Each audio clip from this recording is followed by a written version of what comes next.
The north pole of a magnet is brought near a metallic ring. The direction of the induced current in the ring will be. Now suppose we have a metallic ring like this. Okay, this is our metallic ring, and we have a magnet like this, and this is north pole, this is south pole. We know that magnetic field lines will be from north to south like this. Right, so we can see that on a greater perspective these lines will also cross like this.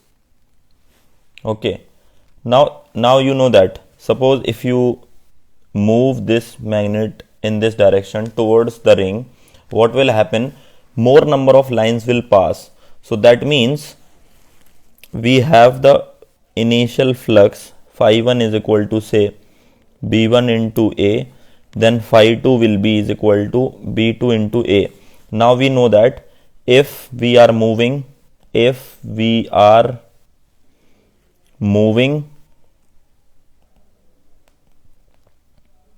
near a metallic ring,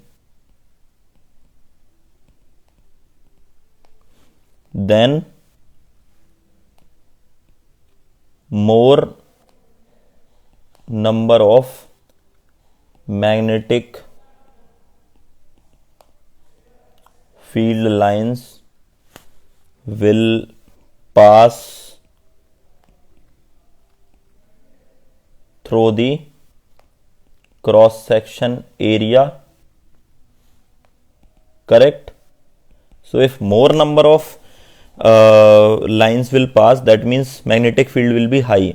So that means I can write delta phi will be phi 2 minus phi 1, and delta phi will be B2 minus B1 into A, and we know that B2 will be greater than B1.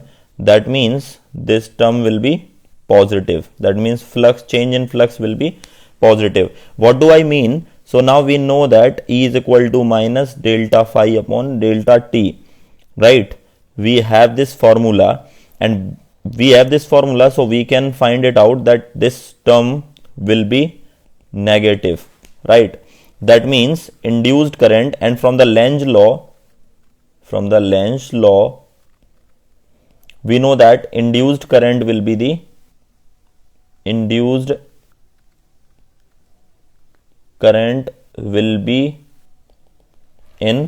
opposite direction, right? It will try to oppose the flux.